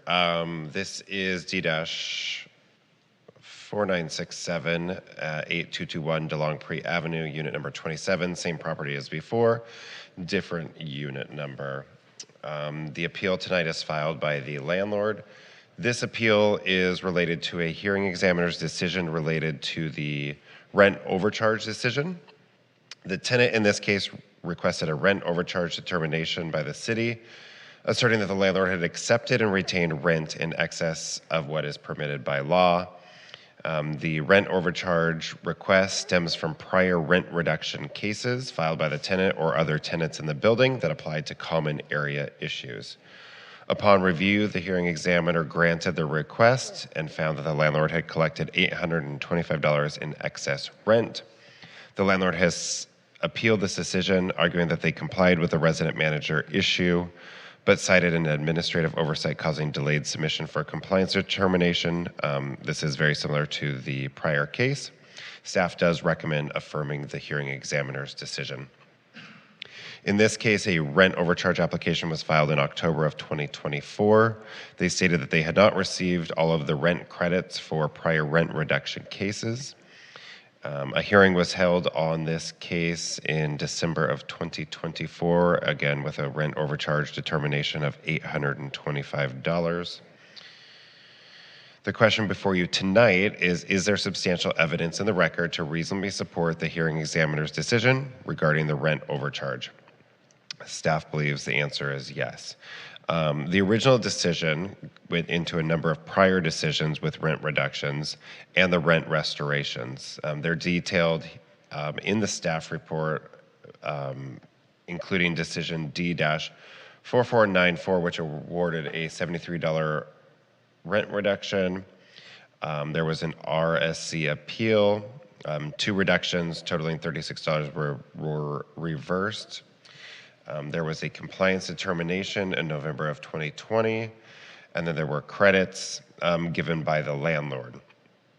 The most relevant part of this appeal tonight is the matter involving Unit 1, which you just heard, where the Rent Stabilization Commission implemented a $55 per month rent reduction related to the on-site manager requirement. This was effective as of December 2022. Because the issue is a common area issue, this tenant was entitled to the same reduction in rent. Therefore, his rent should have been reduced by the $55 for 1 month in 2022, all of 2023, and portions of 2024. That resulted in a rent overcharge of $1,320. There were landlord's credits given, and that left a balance owed of $825. By failing to apply a full credit to the tenant, the landlord accepted and retained rent in excess of what is permitted by law. And so staff believes that the hearing examiner was correct in finding that the tenant is entitled to a reimbursement for the amount of $825 for the excess rent. Staff does believe that there is substantial evidence in the record to support the hearing examiner's decision. And as we already discussed, staff understands, and I think the commission understands that mistakes happen. However, our RSO and regulations require that they submit the compliance determination on the form required, and that there is not an alternate way to set the effective date back on the rent restoration. So staff finds that the decision was supported by substantial evidence, was not an error, and recommends affirming the hearing examiner's decision. That does conclude my report. Thank you. Are there questions for staff at this time? Seeing none, we will turn first to the landlord, Mr. Flipko, I believe. You just said it a minute ago, and then I don't remember. I'm sorry. But if you know how this works, you have 5 minutes. State your name, city of residence, and how you'd like to divide your time. John Filipko, Los Angeles. I guess I'll do the same. I won't draw it out because it's this, the same case. You guys, it's spoke your minds or, made your positions clear. One thing I was going to ask, so in the evidence, so there's no, I guess, email from or to the city that I thought was in there, I'm guessing. In the evidence, there are, I think, emails and photos that show that it was completed as of the date that I had mentioned, basically a few weeks or a couple weeks after the hearing. So yeah, I guess is it not? It's not in. We're not talking about if it was done or not. If that evidence is in there showing that we had complied with the requested demands, timely, it would just be that without the form that you guys are talking about, the compliance form, it doesn't matter that we did it. I guess that's what I'm asking, and then, I'm just hoping that there would be a chance to add the evidence, and I could search through and find the email to the city. Because it seems like that would help. Right now, it's like there's no way to know that we dropped the packet off because we don't have it. But if I could get the emails in, it would show that we had complied and that we had also reached out to the city, showing them the compliance, and that it would be, kind of the lack of help or follow-up from the city that would say, okay, great, you did it, but you got to file this, or just some sort of response. So basically I would just be doubling down and requesting that it could be open to add that. It would just take a little bit for us to look through the emails and find that. I don't want to play the victim or whatever, because it was my mistake. I didn't file the form, but it does mean a lot to me if you could open it up to receive that other evidence, because it's whatever. It's my mistake, but again, it's not a huge company, and it looks really bad on me to lose the company so much money off of such a stupid thing, not to file the correct form. Anyway, so I'm saying the same thing, but just hoping that maybe it would be able to be reopened if we can find these emails to the city, that it would show, hey, we did do it, and we didn't get a response. That's it. Thank you. Do my colleagues have questions at this time? Seeing none, thank you for your time. How much time does he have left? Should there be need for rebuttal? 1 minute and 46 seconds. Okay, 1:46. Thank you very much. Our tenant in this case is Jimmy Wood, and I don't see anyone else in the room. Is Jimmy on, Mr. Wood on Zoom? Okay, so we have no one on Zoom, and I've called the name. There's no one here for the tenant, so there is no reason for rebuttal at this point in time. You have that 1:46, but anything else? Are you done? Oh, I want to give you your full 5 minutes if you would like that. I just thought of something. Well, it doesn't matter. Well, so he's not here, but I think, would it have mattered, or would it matter if we could get Jimmy or Jeff, what's his name, Greg, to confirm? Because there's evidence in there showing that we changed we satisfied the requirements, and we also noticed them. Those notices are in there, weeks after the date, saying, hey, here's the new RM's hours. So they all knew. So Jimmy knew, and he would probably attest that he knew that we satisfied the requirements. Or I guess it wouldn't matter, but yeah, that's in evidence that we did change the contract and satisfy the requirements. I think that's it, yeah.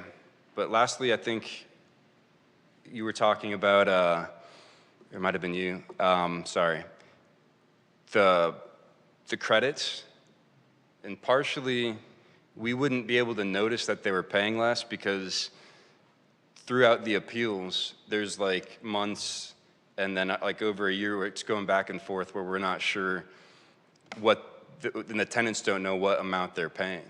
So that's why it ends up being a credit sometimes, because it's like we're waiting, appealing, they're appealing, and there's no way to do it until you get the firm finality of it, like after the appeals. That's it. Thank you very much. Appreciate you being here and your time. Are there any questions? So this one's very easy for me. We decided on the last case in the last case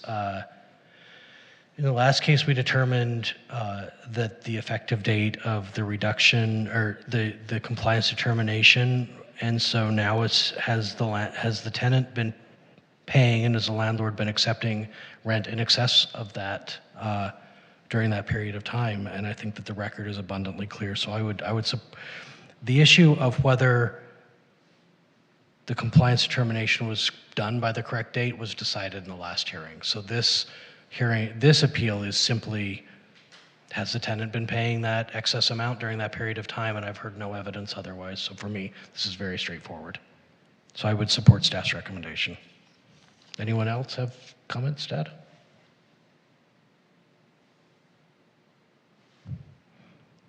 I will move Resolution 25675, a resolution of the Rent Stabilization Commission of the City of West Hollywood affirming the hearing examiner's decision as to application number D4967.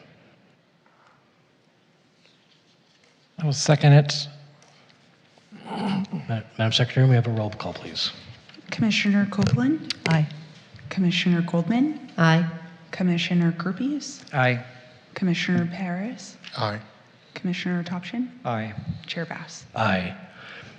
This motion passes. If the parties have any further questions, you can reach the Rent Stabilization Division at 323-848-6450, by email at rsd@weho.org, or you may request an in-person appointment at weho.org under the services menu. And just before we move on to the next one, I just do want to thank you for being a landlord who seems to be doing the right thing. It's clear you got the manager. It was just a paperwork thing. My own opinion, sometimes you see conflict, and I appreciate when there seems to be some cooperation between landlord and tenant. I absolutely agree. Yeah, thank you for being a responsive landlord. We'll move on. There is no new business, item 10, so we'll move on to item number 11. Are there additional items from staff? No additional items from staff at this time. Thank you. Thank you so much. Public comment. Do we have anybody who's asked to speak to us? No public comment. Okay. Items from commissioners. Commissioner Paris? Go ahead. We'll start first. I just wanted to welcome Commissioner Copeland back to the commission. It was lovely working with her previously in our previous roles, and I'm glad to have her next to me. Thank you. Appreciate that. We'll go this way. Commissioner Topshin, do you have anything? Thank you. Yeah, first, just want to, at this time, I think it's appropriate to say that obviously it is good to see really good, responsible landlords who demonstrate good faith and comply with what is required under the ordinance. At times our hands are tied in whether we believe this way or the other way, but most of the times we have no choice, but we have to go based on what is required under the ordinance. But I appreciate, sir, for being here today and being frank and demonstrating the good faith. Thank you for that. On the other note, I want to welcome back Commissioner Copeland. It's really a pleasure to have you back on board. I had a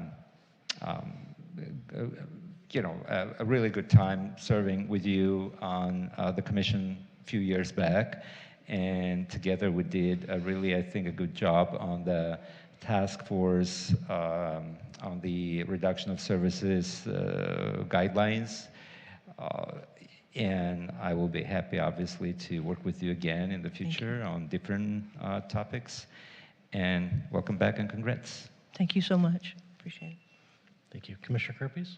I just want to echo his comments that welcome back. I think did you leave during COVID? Is that when you moved to planning, or was it after? Because I remember seeing you last on Zoom, I think. It was toward the end. Towards the end? Yeah, it was June 2020.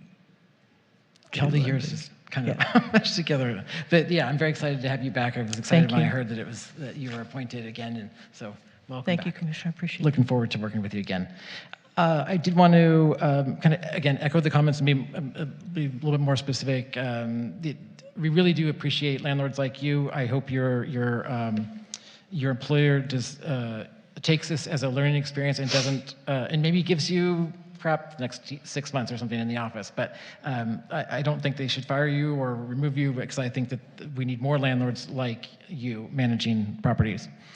In terms of the comments that were made tonight, and they've been made in previous public speakers, and it's something that I've also been thinking about in how we came up with our percentage of interest rates.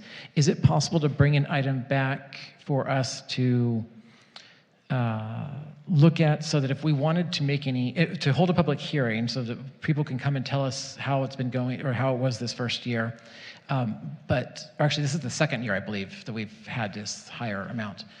So if the community can come and kind of give an update on, anyone who wants to talk about how it's affecting them as landlords, that would be an opportunity for them. And then also, my only request is, I know we have a bunch of appeals, but I would want to do it in time for us process-wise if we were to make any minor changes. I mean, I can't imagine the commission would likely make significant changes, but since we just did this 2 years ago, but if we wanted to make some minor changes around the edges to the policy a little bit, we would have time to make those recommendations to the city council, and then the 45 days or whatever it is for the council to then decide whether they want to take it up or not, knock it down, make other changes, so that we would be in place by I don't know if we can actually do that. July 1st I think is when they choose now that I'm doing the math in my head. So, but can we still do it soon so that landlords get their input in and can kind of come and tell us more about it,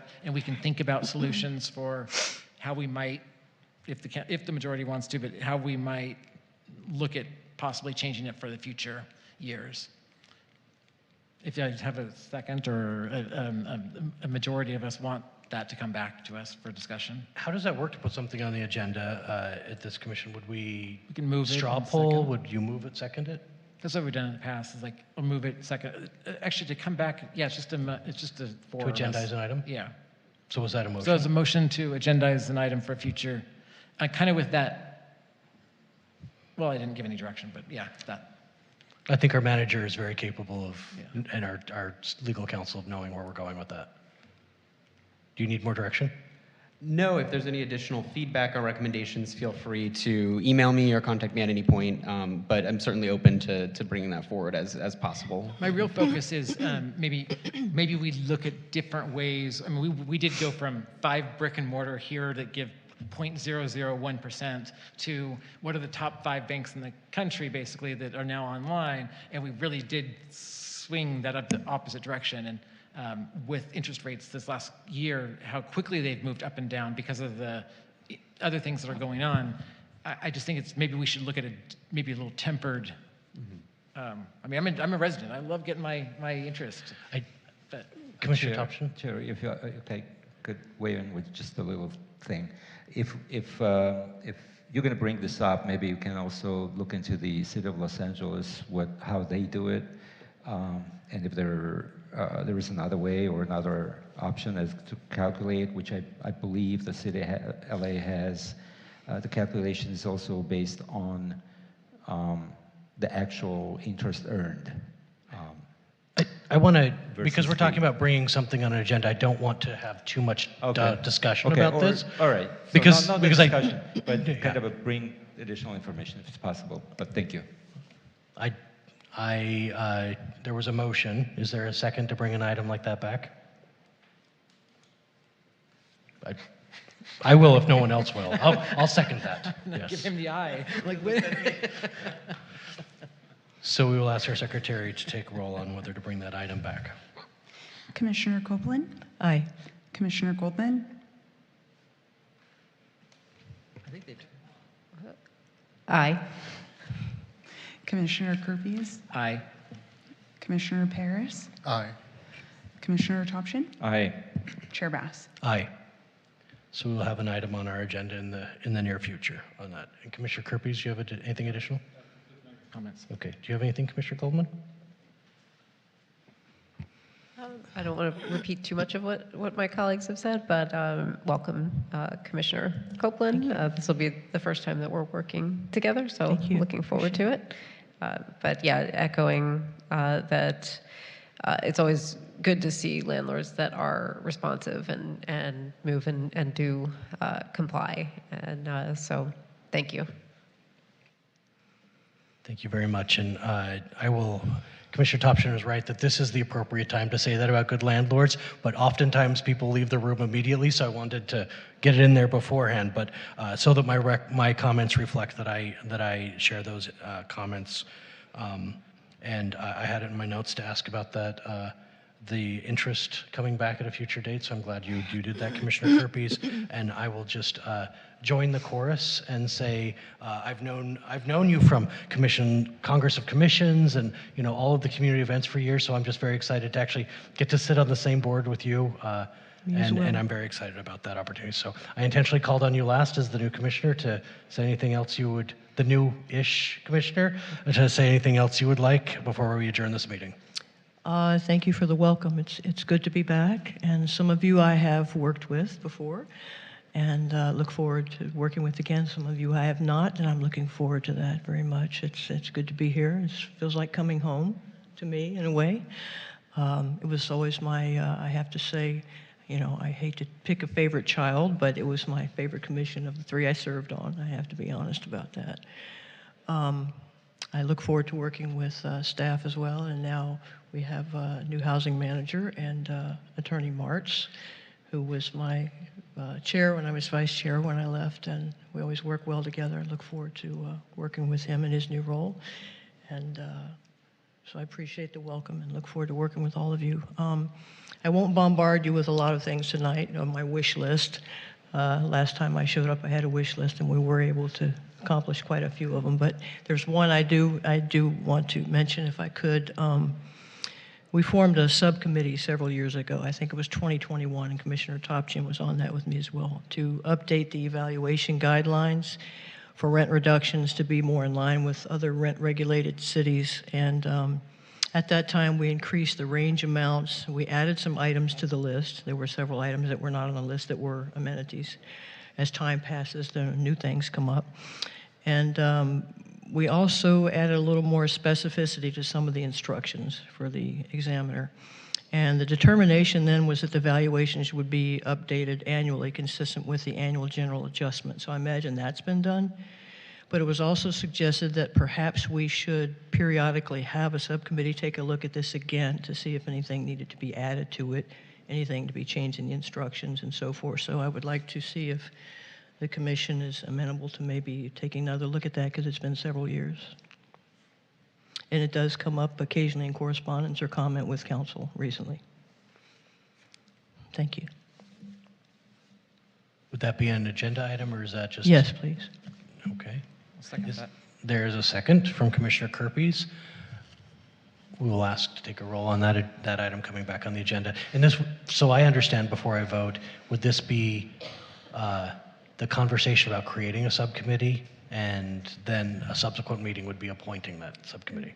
Correct. Is that how that process would I work? believe so. If the staff can correct me if I'm wrong, but I believe that's the way it went before. Excuse me, it can be either way. You can do it as one, you could have the first discussion, do we want it, and two, if we do appoint, or you could do it over 2 meetings. It only matters for us is how we put it onto a staff report and share that with the public. So if you let us know which way you like that, a combo platter, Whatever the commission or thinks is best is.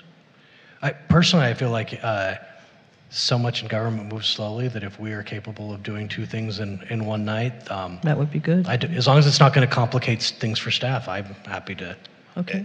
And I'll add to that, if you do it where it's all on the same night and you get towards the end and you're like, oh, we just are too tired or we don't know who we want to appoint, you can always defer that part later on. So you can agendize it as one item and then deal with it at that time. We can table Okay. parts of it if we choose. Okay. Okay. I just wanted to check with staff that that was okay. Thank you.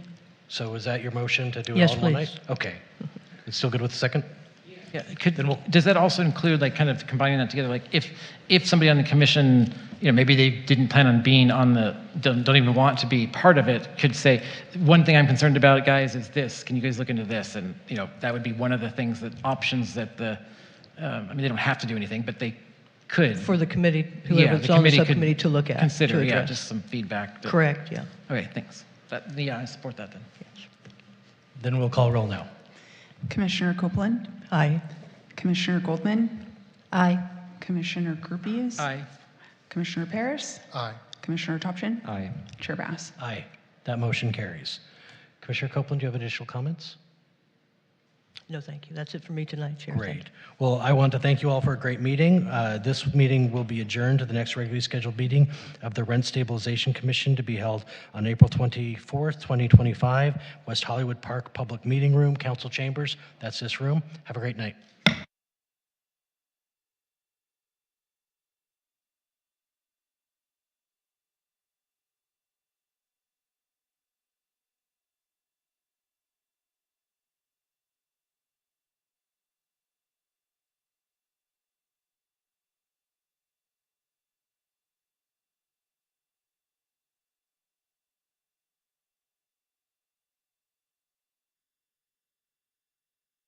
My favorite part of the event is seeing all the wonderful ways that people come out and show up. All the decorated bikes, the skaters, the scooters, all the different ways that people power themselves through their